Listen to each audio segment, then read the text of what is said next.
Hello anyone, my name is Marta Sumarang.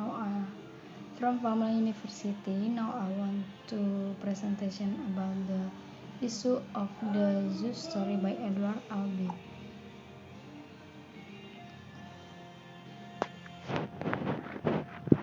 The Zeus story by Edward Albee. It was written in 1958 and completed in just 3 weeks. This one-act play concerns two characters, only Peter and Jerry, who meet on a park bench in New York City Central Park and end up with violence or murder. The theme of this play is dehumanization in a materialistic world today. The topics: social gaps, absurdity, loneliness, and dehumanization. The main idea is about a man on a bench who is consumed loneliness and start a conversation with another man in Central Park and eventually force him to participate in his violence.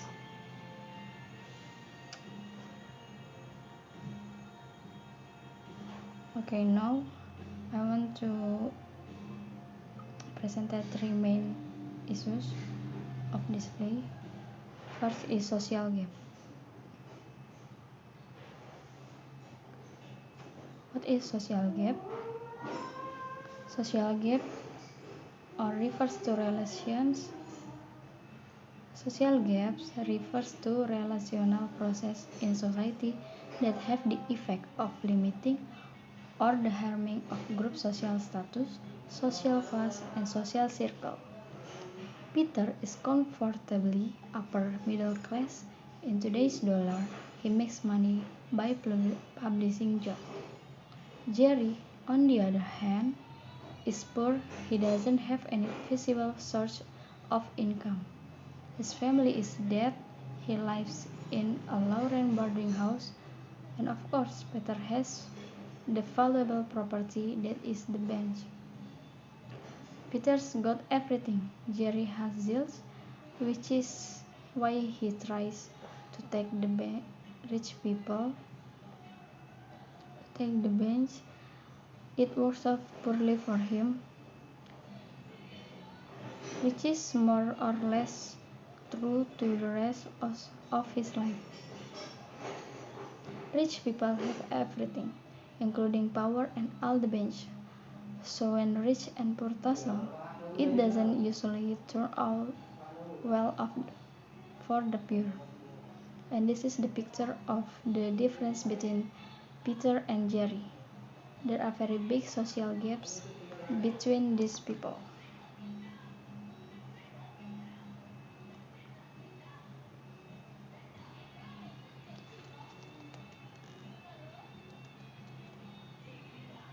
Jerry is the main character in this play. Jerry, a few years younger than Peter and slowly dressed, lives a life of loneliness and pessimism and waits for a connection. In fact, Jerry wants to have a meaningful relationship with another human being. On the other hand, Peter, she is a man from upper class man with a wife, two daughters, and he is unemployed. Live in nice with 3 children and the pets.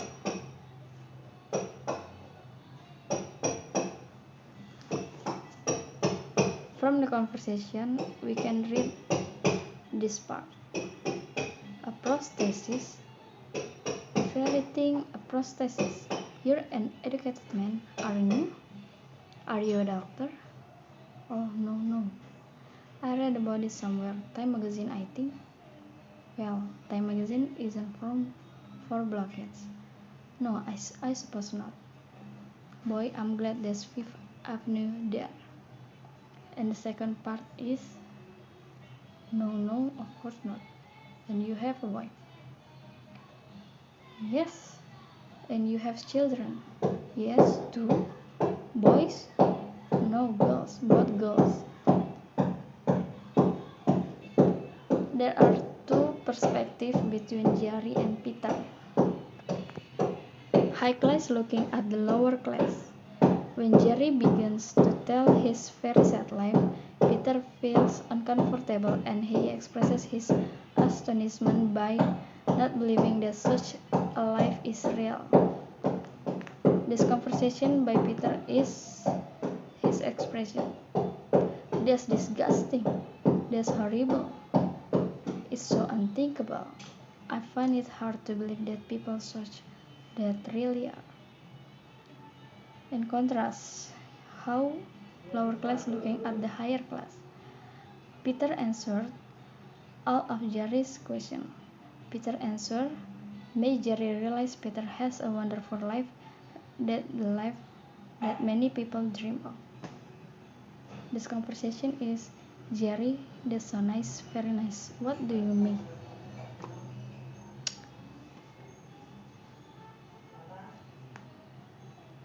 Then, mental issue. From the conversation, we know that Jerry have a mental issue because of loneliness. He lack of attention. He needs someone to talk, to hear, and to interact with. In brief, Jerry needs a friend. He needs to build a friendship with Peter, a man that is sitting on a bench at Central Park. But in the other side, we also know that Peter doesn't want to. He feels that he is enough with himself. In this part, Peter is like an introvert. Jerry doesn't realize that sincerity is needed to build friendship. Building friendship is not only about talking face to face, but also politeness, and those two factors are not available in Jerry's personality. He needs someone to talk,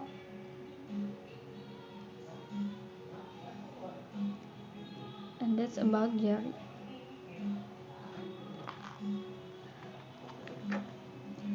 From the conversation, we know that Jerry is trying to tame in the sense of the two tense. Peter Jerry does this because her lacking of attention and affection.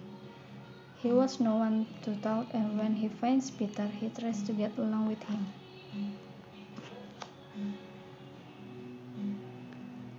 From this conversation, we know that Jerry is very lonely. So be it.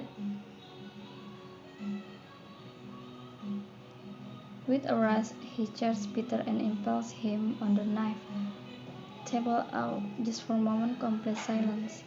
Jerry impaled on the knife at the end of Peter's still firm arm. Then Peter screams, pulls away, leaving the knife in Jerry. Jerry is motionless on point. Then he too screams, and it must be the sound of an infuriated and fatally wounded animal. With the knife in him, he stumbles back to the bench that Peter had. He crumbles there, sitting facing Peter, his eyes wide agony, his mouth open. Jerry said, "Thank you, Peter. I mean that. No, thank you very much." In this conversation, we know that Jerry is wanted someone to kill him.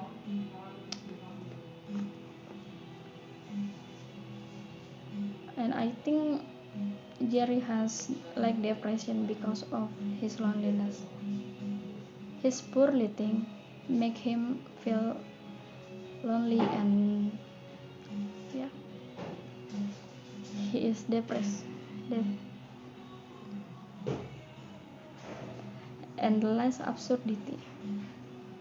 There are some of the features of absurd play that reveal all the elements of absurd and social criticism, and the sense of behavior, habits, and custom in play. Edward Albee applies that absurd techniques to show a real-like image of the Southeast apathetic states and self-destructive devaluation of the generation trope of the play. The point is brought home by meeting between two characters, Jerry and Peter. The whole action is in the form of conversation between them until it culminates in the death of Jerry. Then, the main characteristic of absurd play is so that life is essentially meaningless, hence miserable. There is no hope because of the inevitable futility of man's effort. Man is fascinated by death, which permanently replaces dreams and illusions. There is no action or plot. Very little happens because nothing meaningful can happen. The final situation is absurd or comic. And now the conclusion. These are some of Peter's. Sorry.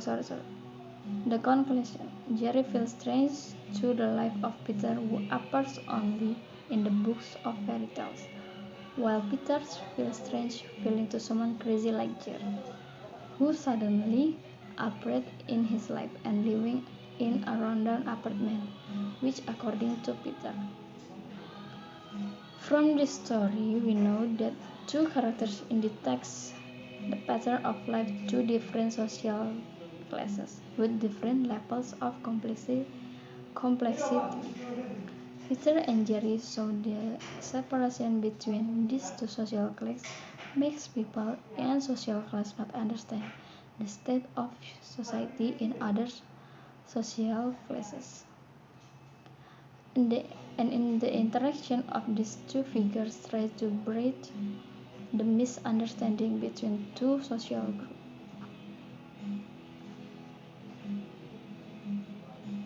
Okay, I think that's enough. I'm sorry if there's any mistakes of my presentation. I hope you may be correct me at the comment section in YouTube. And thank you.